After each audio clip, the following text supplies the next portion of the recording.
Narito na ang mga pinakamalalaking balita sa One North Central Luzon ngayong Martes. Isa sa mga sospek sa pagpaslang sa Barangay Tanod sa Calasiao, Pangasinan, arestado sa hot pursuit operation ng pulisya. 35 anyos na babae natagpo ang patay sa isang lodging house sa Mariveles, Bataan. Ika-39 na taong anibersaryo ng People Power Revolution ginugunita ngayong araw, February 25. At paggawa ng squash, pansit canton, alamin. Ito ang GMA Regional TV 1 North Central Luzon. Magandang hapon, ako si Chris Zuniga. Mga kapuso, umpisa natin ang balitaan hinggil sa patuloy na investigasyon sa insidente ng pamamaril sa bayan ng Calasiao.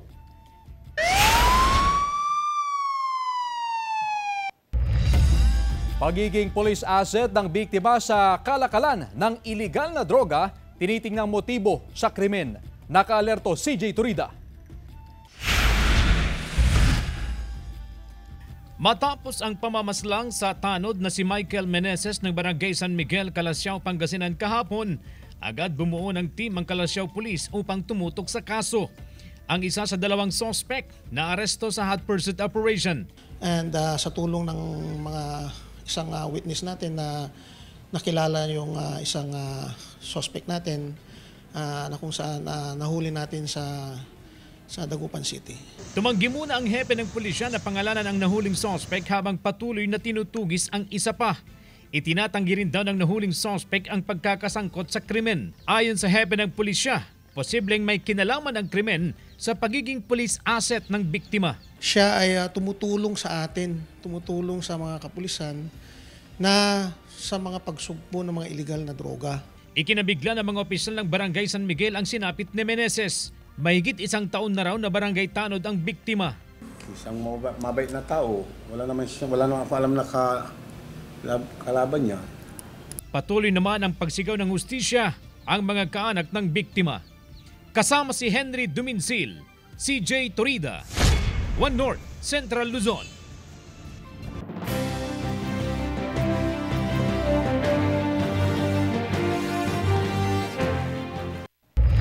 Signal testing sa mga far-flung o malalayong lugar sa Pangasinan sinisimula na ng service provider ng Comelec. Kaugnay niya nakatutok live si Jasmine Gabriel Galban. Jasmine? Chris, kabilang sa mga pinupuntahan ngayon ng mga service provider ng Comelec para sa signal testing ay yung mga eskwelahan na nasa Island Barangay. Ganon din yung mga eskwelahan na nasa paanan ng bundok. Mahigit 2 buwan bago ang araw ng eleksyon, malawakan na ang ginagawang signal testing ng service provider ng Comelec sa Pangasinan.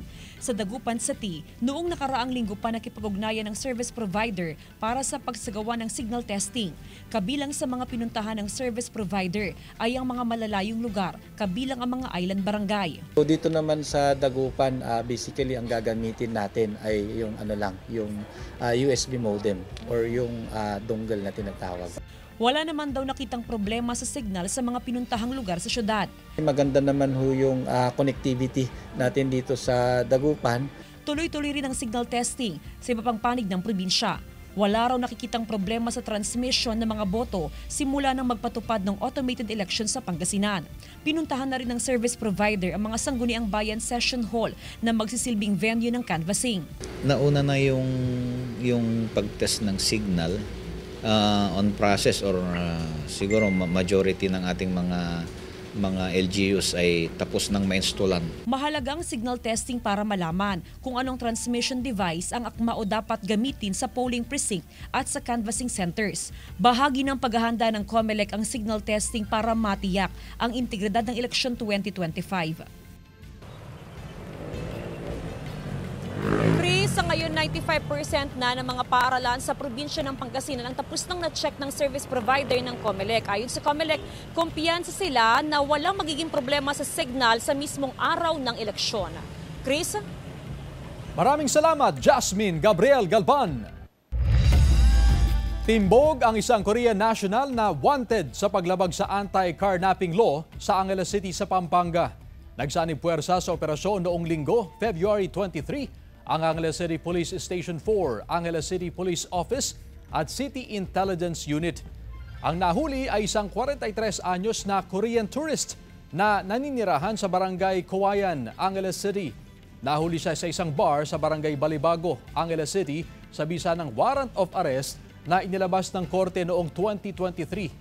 Samantala, hinihikayat ng pamunuan ng Police Regional Office 3 ang publiko na manatiling mapagmatsyag at agad na iulat sa mga otoridad ang anumang kahina-hinalang aktibidad tulad ng carnapping bilang bahagi ng patuloy na kampanya ng pulisya para mapanatili ang kapayapaan at kaayusan sa rehiyon. Pagkakabit ng decal sa mga pedicab sa Mangaldan, Pangasinan, sinimulan na ng poso.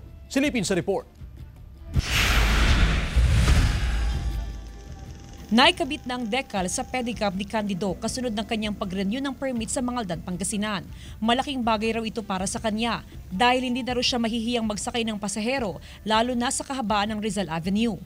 Sa amin ma'am, yung sa permit, okay lang ta. Dumadaan kami dyan sa may highway, iwas disgrasya din. Huli, opo. Yung sa sticker naman ma'am, pag wala, nahihiya kang idaan-daan dyan sa may highway. Puspusan ng pagkakabit ng decal sa mga pedicab sa bayan. Sa ngayon, ang naitala natin na nandito sa aming talaan ay mahigit 399 na po. And every day, mayroon pong 10 na nagpaparehistro. Target ng poso na makabitan ng decal ang mahigit 700 pedicab hanggang Marso. Sa monitoring ng otoridad, nasa mahigit 60% pa lang ang nalagyan ng decal. Marami pa ring pedicab ang sumasailalim sa inspeksyon ng poso. Samantala, simula pa noong nakarang buwan, puspusan na ang paninita at pag-i-issue ng ticket sa mga pumapasadang kolorum ng mga sasakyan sa bayan. Kasama si Jing Dakanay, Jasmine Gabriel Galban, One North Central Luzon. Sama-samang pagsulong, lakas ng bayan. Ito ang tema ng ika-39 na taong anibersaryo ng EDSA People Power Anniversary ngayong araw. Kaugnay niyan, isang simpleng programa ang isinagawa sa People Power Monument na pinangunahan ng National Historical Commission of the Philippines o NHCP. Sinimulan nito ng flag raising na sinundan ng wreath laying at sabayang pag-awit ng bayan ko. Ayon sa NHCP, mahalagang gunitain ang revolusyon na nagbalik ng demokrasya sa mga tao. Samantala, binuksan na rin ang Aquino Center and Museum sa Tarlac City.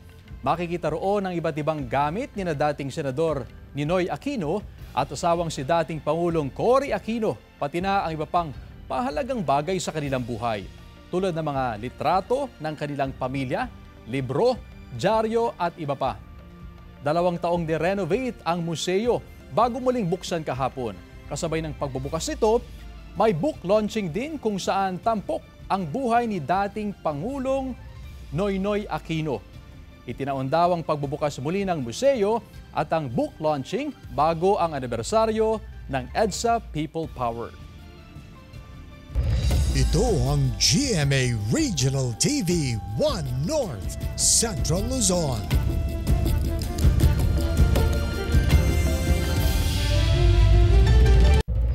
Ito ang GMA Regional TV 1 North Central Luzon.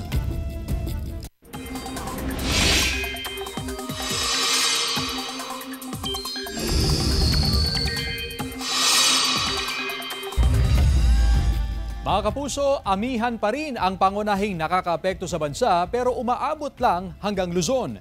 Easterlies o yung mainit at maalinsangang hangin galing sa karagatang Pasipiko ang iiral sa natitirang bahagi ng bansa.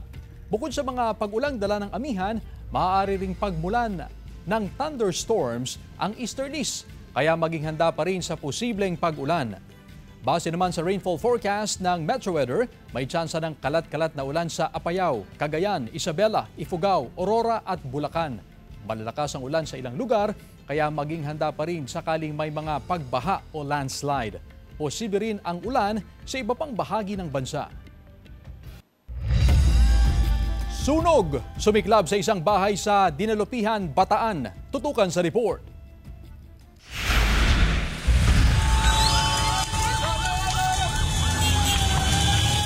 Sumiklab ang sunog sa Barangay Layak, Dinalupihan, Bataan. Mabilis na kumalat ang apoy sa mga kalapit na bahay. Sa paunang investigasyon ng BFP, nagsimula ang sunog sa likurang bahagi ng bahay kung saan may nakatambak na mga plastik na basura. Wala pong source ng ignition na pwedeng pagmulan. Wala rin pong kuryente. May mga scrap po kasi ng mga nakatambak eh. Kasama rin po yung sa mga pinito na angle po. Yung kung may sigarilyo po, pero sa ngayon po, wala pa rin po, titigyan pa rin po namin yung under investigation pa rin po.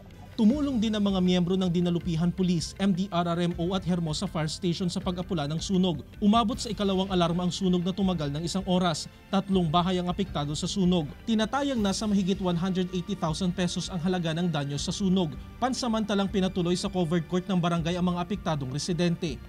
Totally damage po. Doon yung ibang families po na nagunugan. Nandun po ngayon sa may court po ng Layak. Tumutuloy. Yung iba naman po, tumutuloy po din sa iba, sa mga kapag-anak po. Walang naiulat na nasawi o nasugatan sa insidente. Patuloy na iniimbestigahan ang sanhi ng sunog. Jeric Pasiliao, 1 North Central, Luzon. Pangasinan PPO tiniyak ang pagiging non-partisan ng kapulisan ngayong eleksyon 2025. Narito ang report. Kapansin-pansin ng kabi-kabila ang pangangampanya ng mga national candidates sa Pangasinan. Pinaghahandaan na rin ng Pangasinan Police Provincial Office ang pagsisimula ng campaign period para sa local candidates sa March 28, 2025. Tiniyak ng Pangasinan PPO ang pagiging non-partisan ng bawat pulis sa Pangasinan sa eleksyon 2025. Pinalalahanan na raw ang hanay ng kapulisan na gawin ng maayos ang kanilang tungkulin at responsibilidad sa eleksyon. Kasi yung na-emphasize natin dito, which is dapat under the law, na yung kapulisan natin ay dapat maging neutral, no? Na walang kinikilingan na kahit sino man. Nanawagan naman ng COMELEC Region 1 sa mga kandidato na maging responsable sa pagkakabit ng kanilang campaign materials. Bukod sa pagsunod sa paglalagay ng campaign poster sa itinalagang lugar, mahalaga rin na isaalang-alang ang mga gagamitin sa pag-imprenta o pagpapagawa ng mga campaign material. Nagkikiusap ako na sana yung mga election campaign materials nila ay i-request na lang nila doon sa mga private owners ng mga private properties na doon na lang sila maglagay ng mga campaign materials. And sana ang gamitin nila ng mga campaign materials ay yung mga recyclable at non-hazardous ang mga ginamit at mga biodegradable materials. Kasama si Jing Dakanay, Jasmine Gabriel Galban, 1 North Central Luzon. Samantala, mga alagang aso at pusa sa Kalasyaw, Pangasinan sumailalim sa libreng veterinary mission. Silipin sa report. Dinala ni Tatay Robert ang kanyang American Bully na si Max sa Kalasyaw Sports Complex kaninang umaga. Bukod sa bakuna, pinad-deworm na rin niya ang kanyang 1-year-old na alagang aso. Yung mga aso, mabibigyan ng proteksyon. At saka yung mga makasalamuhan nilang mga tao. Isa lang si Tatay Robert sa mga pet owner sa Kalasyaw, Pangasinan na nagdala ng kanyang alaga sa isinagawang veterinary mission sa bayan. Bukod sa deworming, anti-rabies vaccination, consultation at treatment, nabigyan pa ng libreng bitamina ang mga alagang aso at pusa. Naisa katuparan ang misyon sa pagkikipag-ugnay ng isang pribadong korporasyon. Gusto rin po namin na makatulong din po sa mga pets natin like dogs and cats, kaya nag-offer po tayo ng mga free vaccinations po. Ayon sa Municipal Veterinary Office, maganda ang ganitong mga programa upang maibigay ang pangangailangan ng mga alaga.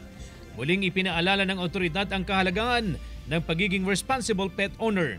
Ang pagiging responsible pet owner is ibigay mo yung mga pangangailangan niya. Kagaya ng pabahay, dapat malinis palagi, maayos na pagkain, at pinapabakunahan mo taon-taon. Kasama si Henry Duminsil, CJ Torida, 1 North Central Luzon.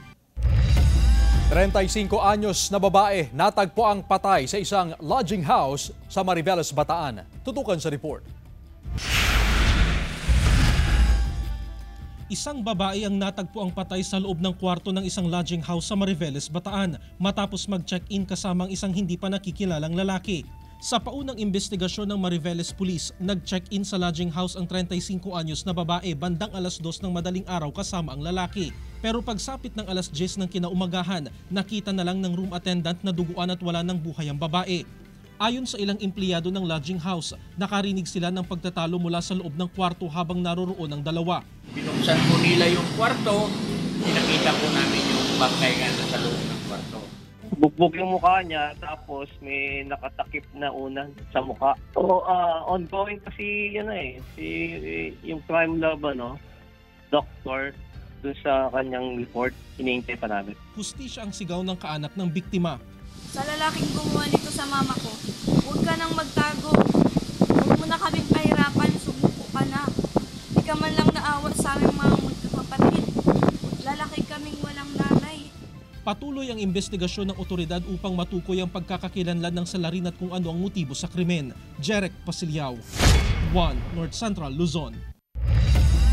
Paglaban sa fake news, utos ni PBBM sa bagong PCO Secretary. Narito ang report. Nang manumpa ang bagong kalihim ng Presidential Communications Office, malinaw ang utos ni Pangulong Bongbong Marcos kay Secretary Jay Ruiz. Iparating sa taong bayan ang mga programa ng gobyerno at hindi gagamit ng fake news kundi lalabanan ito. Marami nagpapakalat ng fake news ngayon. Lalabanan po natin yan. Magkakaroon tayo ng public information responsibilities. Kung kayo mga vlogger, kinakailangan natin maging responsibilidad. May responsibilidad din sa tao na magsabi ng katotohanan. Sinagot din ng anilay fake news ng kasabay niyang nanumpa na si Undersecretary Attorney Claire Castro sa unang salang niya bilang bagong Palace Press Officer. Kaugnay yan sa pahayag ni dating Pangulong Rodrigo Duterte na dahilan umano ng pagpapa-impeach kay Vice President Sara Duterte. Hindi tayo pwedeng maniwala sa mga pang-iintriga lamang na walang ebidensya. Noong panahon ni dating Pangulong Duterte, inamin niya, fiscal pa lang siya, expert na siya sa pag-intriga at pagplanta ng ebidensya. So ano pa ba ang ating i-expect sa dating Pangulong Duterte? Sinagot din ni Castro ang batikos ng dating Pangulo tungkol sa pagbebenta ng gold reserves ng bansa na ayon sa kanya ay labis-labis pero hindi naman dinedeklara kung saan ibinenta at sa magkanong halaga. Ayon sa BSP, ang pagbebenta ng gold is just a regular activity. How? Why? To pump up the economy. Even at the time of former President Duterte, trabaho na ito ng BSP. Hindi niya ba alam yun? Sa isa namang pahayag, sinabi ng Bangko Sentral ng Pilipinas na bumibili at nagbebenta ang BSP ng ginto bilang bahagi ng core functions nito. Kapag nagbenta ang BSP ng ginto, ang napagbentahan daw ay nananatili pa rin sa Gross International Reserves o GIR. Wala raw ibang layunin ng GIR kundi para matugunan ang pangangailangan ng bansa para sa foreign currencies. CJ Torida, 1 North Central, Luzon.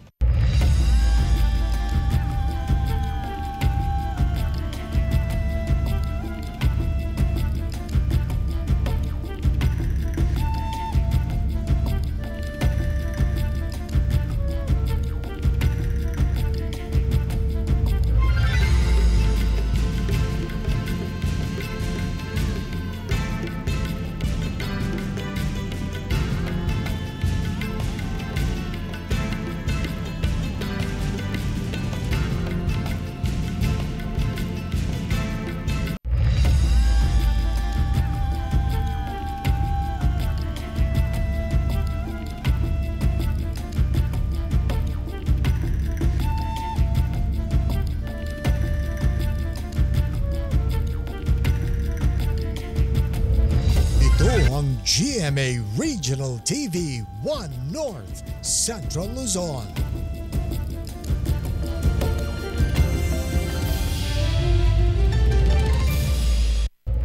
Ito ang GMA Regional TV 1 North Central Luzon.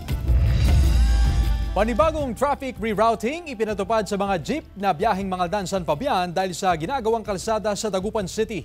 Silipin sa report.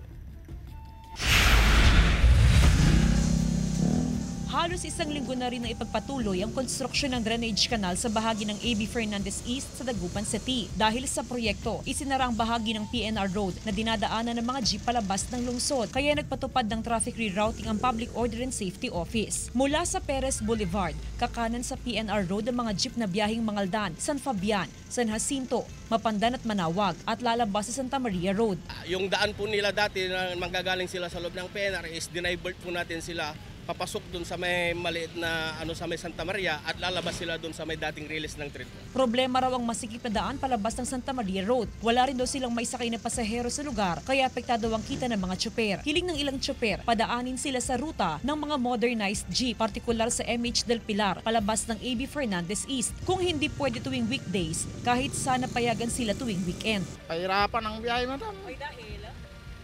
Siyempre, ganito ang daan namin. Masikip. Talagang ganyan, ginagawa yung daan, madam. Dito, masikip ang daan. Sana kung saan dumadaan yung modern, doon kayo dumaan. Oo, sana nga. Ay para naman na parehas yung biyahe. Pag-aaralan daw ng poso ang hiling ng mga jeepney driver. May kahirapan po pero talagang tuloy-tuloy po kaming magmumonitor sa inyo at i-guide po lahat kung ano po yung makakaya namin. Sa ngayon, konting tiis lang daw muna dahil sa oras na matapos ang konstruksyon ng kalsada na ginagawa ng DPWH ay magiging komportable rin ang biyahe ng mga motorista. Kasama si Jing Dakanay, Jasmine Gabriel Galban, One North Central Luzon. Arestado ang 43 katao sa isinagawang one-time, big-time drug operation sa Nueva Ecija. Nasa 300 na gramo ng shabu ang nakuha sa mga sospek na nagkakahalaga ng 2.5 million pesos. Abot sa 32 operasyon ang sunod-sunod na isinagawa ng mga otoridad sa loob ng 5 araw. Malaking tulong daw ang pagkakaaresto sa mga drug personality at pagkakasamsam sa mga iligal na droga upang mapigilan ang pagkalat nito sa lalawigan. Maharap sa karampatang reklamo ang mga naarestong individual. Samantala, critical pa rin pero nagkakaroon na raw ng slight improvement sa kondisyon ni Pope Francis ayon sa Vatican. Base sa inilabas nilang pahayag, patuloy na naka-oxygen mask ang Santo Papa dahil sa sakit niyang double pneumonia. Hindi naman na raw nagkaroon ng panibagong respiratory crisis ang Santo Papa. Bukod dito, hindi raw dapat ikabahala ang problema ng Santo Papa sa kidney. Ika-12 araw nang nasa ospital na ang Santo Papa. Alas 9 ng gabi sa Vatican City o alas 4 ng madaling araw dito sa Pilipinas, nagkaroon ng pagdarasal ng Rosario at Vigil sa St. Peter's Square. Dumalo rin doon ang ilang Pinoy. Isasagawa raw ito gabi-gabi para sa paggaling ni Pope Francis. Paggawa ng squash, pansit canton, kumikitang kabuhayan ng mga taga-Landas, Mangaldan, Pangasinan. Tunghayan sa report. All systems go na ang paggawa ng squash pansit canton ng Landas Agricultural Cooperative sa Barangay Landas, Mangaldan, Pangasinan. Mayroon ng mga kagamitan sa paggawa ng pansit canton tulad ng mixer, noodle sheeter, cutter, boiler at fryer. Mayroon na rin silang ipinatayong gusali para rito. Isang magandang biyaya itong maituturing ng mga miyembro ng kooperatiba at mga taga-barangay Landas, lalo't kumpleto na sa mga dokumentong kinakailangan upang magtayo ng isang pagawaan at pinapayagan na din makapagbenta. Mas maganda pong may kooperatibang isang bayan o isang barangay para lahat ng mga kapitbahay na mga walang trabaho ng mga nanay, mga mother, pwede silang mag-join dito na mag-apply ng trabaho para makatulong. Sa ngayon, mayroon ng 21 miyembro ng kooperatiba na residente ng Landas, Mangaldan. Ang mga miyembro ay pwede ring magtrabaho sa paggawaan ng pansit canton at sila'y makakatanggap ng sahod at dividendo bilang isang investor. Maaari namang maging miyembro ang hindi residente ng Barangay Landas. Suportahan po ninyo para marami tayong matulungan, lalong-lalo sa mga, hindi lang sa mga miyembro ng kooperatiba, lahat ng mga kababayan natin na nangangailangan ng tulong, bakit hindi natin tutulungan kung masusuportahan nyo ang aming kooperatiba? Sa ngayon, pag-uusapan pa ng kooperatiba ang magiging presyo ng kanilang produkto na mas mura kumpara sa ibang pansit canton na kanilang ibebenta sa bayan ng Mangaldan at mga karatig bayan. Kasama si Ron Alister Tanyedo, Jarek Pasiliao, One North Central Luzon. Samantala, mapapanood niyo po ang episode na ito at iba pang pinakahuling lokal na balita sa official website ng GMA Regional TV, www.gmaregionaltv.com. Pwede rin kayo bumisita sa aming official YouTube channel, GMA Regional TV, at i-click ang subscribe button para sa pinaka-maiinit na balita mula sa mga rehiyon. Nais din naming pasalamatan ang mga kapuso sa Hilaga at Gitnang Luzon, maging ang mga kapuso natin abroad. Dahil sa GMA Regional TV, local news matters. At yan ang mga pinakamalaki at pinakahuling balita sa Hilaga at Gitnang Luzon. Maraming salamat sa pagsama sa amin pati na ang mga kapuso sa ibang bansa na tumutok sa mga balita sa rehiyon. Ako po si Chris Zuniga. Kami ang GMA Regional TV, One North Central Luzon. Buong pwersa para sa mas malaking misyon at mas malawak na paglilingkod sa bayan.